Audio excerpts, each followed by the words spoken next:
Hey guys, Redneck Mini 14 here. This is just going to be an initial impressions video of these Troy battle mags that I picked up quite a while ago actually. I found them in a gun shop and they were pretty good price, so I picked a couple of them up. So yeah, nice slim design.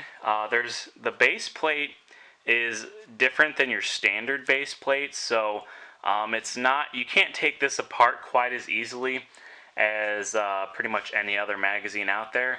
But that's okay. I'm probably not going to worry about taking it apart or anything. It can be taken apart, but it's a little more difficult and you could break something. So that's a downside to these. But an upside is that does make it to where they're very, very thin.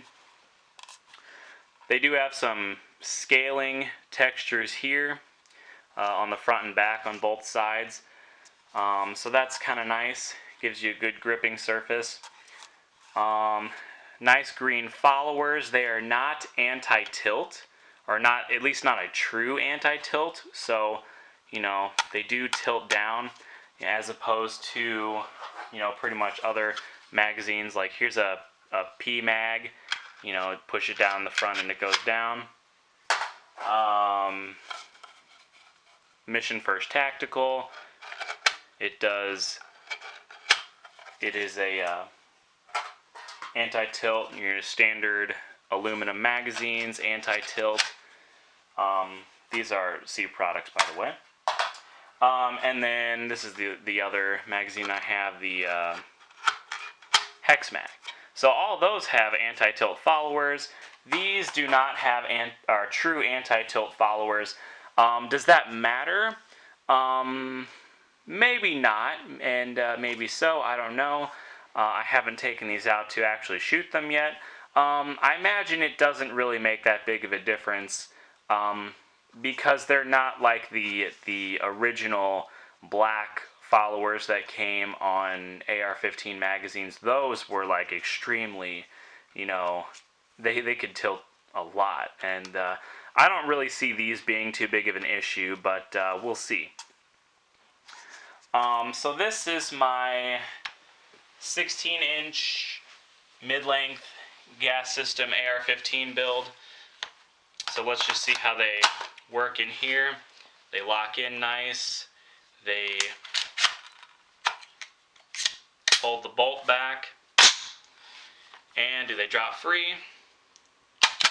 Yes, they do. Again, let's look at this last one. Just see if both of them act the same, and it seems like they do. So that's good. They function just as they should in this rifle. I have noticed that not all AR-15s are the same in terms of how magazines fit.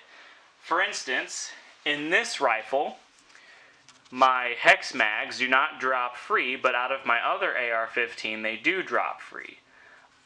So, you know, that's just kind of something to be aware of, that just because they drop free out of this AR doesn't necessarily mean they're going to drop free out of your AR.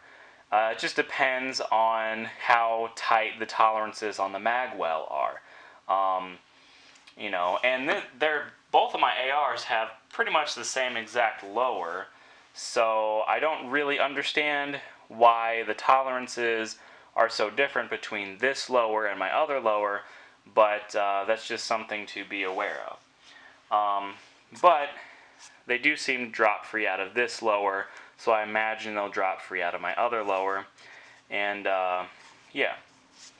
So anyway, that's just my initial impressions. I imagine that these will function just fine, just like, you know, all my other magazines.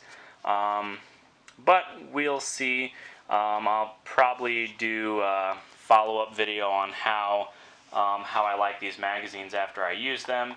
So you could probably see that in the future. But anyway, those are the Troy battle mags. Oh, one last thing. When I bought these, they were already out of the package. Like the gun shop that I got them, just got a bunch of them in, and you know, they were already out of the package. Normally, when you get a Troy battle mag, it'll have a little mag pull thing, like this little rubber pull thing on the bottom that you can change out for this flat base plate here. These did not come with that because they were already out of the package and assembled like this, which I don't really care. I would have changed out those little rubber pull things anyway. I don't like those. I think they look stupid. I have no use for them. But yeah, so if you get a Troy Battle Mag, you probably will get those little rubber pulls. But I didn't. So anyway, that's all I have for this video. Subscribe to my channel, like me on Facebook. I'm Redneck Mini 14, and until next time, be safe.